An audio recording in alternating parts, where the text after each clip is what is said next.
ఈ రోజున లోకేష్ గారు ఆయన చెప్పింది చెప్పినట్టుగా ఆ రోజు కష్టం ప్రతి ఒక్కళ్ళ చేనేతదారి కష్టం చూశాడు.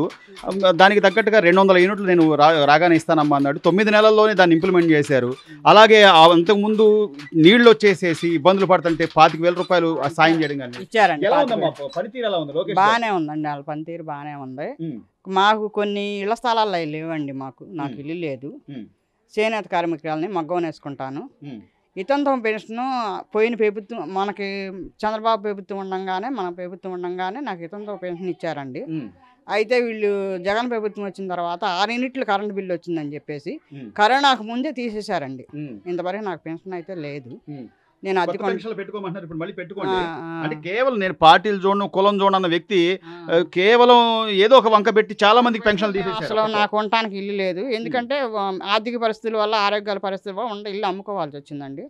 దానివల్ల ఇప్పుడైతే చేనేత వృత్తిలో మీరు ఎన్నాళ్ళ నుంచి ఉన్నారు? ఈ చేనేత వృత్తిలో దాదాపు నాకు 15 సంవత్సరాలు అంటే 50 సంవత్సరాలు పెట్టి నేను చేనేత వృత్తిలోనే ఉంటాను. ఈ మగ్గం వృత్తిలోనే ఉంటాను.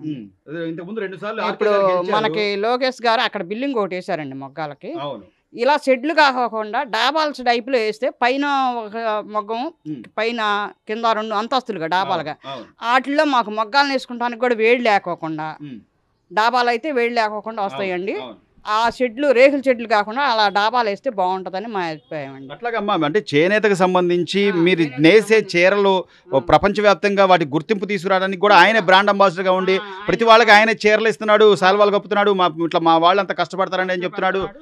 మీకు ఒక గుర్తింపు తీసుకొస్తాడండి లోకేష్ గారు కానీ చంద్రబాబు కానీ. వాళ్ళ ప్రభుత్వం మీద మాకు నమ్మకం ఉంది. ఇవాళ కాకపోయినా రేపైనా వాళ్ళు చెప్పిన మాట ఖచ్చితంగా అన్ని నిలబెట్టుకుంటారు. దాని మీద అన్ని చేస్తారండి. ఓడిపోయినప్పుడు కూడా మా మంగళగిరికి అన్ని చేశాడండి. వచ్చాడు ఎప్పుడు మాకు ఇక్కడికి వస్తానే ఉన్నాడండి మా ఏరియాకి. అదే నేను చెప్పేదంటే మొగ్గాల షెడ్లు గురించి నేను చెప్తున్నానండి. ఆ షెడ్ల విషయంలో మాత్రం రేకుల షెడ్లు కాకుండా డాబాల టైప్లోనే బిల్డింగ్ల టైపులో వేస్తే పైన ఒక మొగ్గం కింద ఒక మొగ్గం పైన ఒక మొగ్గం 2 వరుసలు వస్తాయి. మాకు నేసుకోవడానికి ఏడు తగిలితే ఈ పోగు తునిగిపోయిద్దండి మొగ్గం మీద పోగు. అలా కాకోకుండా ఆ షెడ్లు కాకుండా ఇవి వేస్తే బాగుంటాయని నా అభిప్రాయం. సో ఇట్లా మీరు ఒక మాట చెప్తే అది ఆయన దాకా వెళ్తే పని చేస్తాడు అనే నమ్మకం చేసే నమ్మకం ఉందండి. నమ్మకం ఉంది. లోకేష్ గారు పనితీరు బాగానే ఉంది. ఆయన మంత్రిగా ఉన్నాడు, అవునండి. మన లోకేష్ మన మంగళగిరి అవునండి. అవును, మన లోకేష్ మన మంగళగిరి అని గెలిపించుకున్నాము. అంతా బాగానే చేస్తారు. వాళ్ళ మీద మాకు నమ్మకం ఉంది. అబ్బా లోకేష్ గారు మీకు నియోజకవర్గ ఎమ్మెల్యే అయ్యాడు, మంత్రి అయ్యాడు. ఎస్పెషల్లీ మీ మంగళగిరిలో మీ చేనేత కార్మికులకు సంబంధించి ఆయన ఎలాంటి శ్రద్ధ చూపుతున్నారు? బాగా చేస్తున్నాడండి. ఏదైనా మొగ్గాలకు డబ్బులు వేసాడు మొన్న. మంత్రిగా కాకుండా కూడా గెలవక ముందే 25,000 వచ్చినాయి. ఇప్పుడైనా మాకు బాగానే జరిగిద్ది అనుకుంటున్నాం మేము. నీళ్ళు వచ్చేసి చాలా ఇబ్బందులు పడ్డాం. మాకు ఆదరించిన వాళ్ళు ఎవరు లేరు. ఇప్పుడు ఈ అబ్బాయి చేస్తాడనే నమ్మకంతో వేసాం మేము ఓట్లు. అది సో గెలిచిన తర్వాత కూడా అమ్మా ఆయన చెప్పినట్టుగా ఈ రోజు 200 యూనిట్ల వరకు కరెంటు బిల్లు జరుగుతున్నాయి. కనీసం 1000 రూపాయలు మీరు పని చేసుకోగలిగితే 1000 రూపాయల వరకు ఆదా అయినట్టే కదా? అవునండి. అవును. ఎట్లుందమ్మా ఆయన పనితీరు? ఎలా ఉందంటారు? బానే ఉంది. అటు వరకు రోడ్లు వేసారు. మాకు కూడా వేస్తాం అన్నారు. వేస్తారేమో. అన్ని బాగానే ఉన్నాయి. అవునండి, అన్ని చేశాడు. ఇప్పుడు కూడా బాగానే చేస్తాడని మేము నమ్ముతున్నాం. బాగా రావాలని. మళ్ళీ ఎంత ఆదాయం వచ్చేది? ఎప్పటి నుంచి మీరు మేము 30-35 ఏళ్ళ నుంచి నేస్తున్నాం అండి ఇద్దరం. సంవత్సరం అయింది మా ఆయన చనిపోయి. మా ఆయన కూడా మగ్గమే. ఇక నేను ఒక్కదాన్నే చేసుకుంటున్నా. పిల్లల్ని పెట్టుకుని మనవాళ్ళు వీళ్ళు వాళ్ళ అమ్మ నాన్న లేరులే, నా దగ్గరే ఉంటారు ఇద్దరు.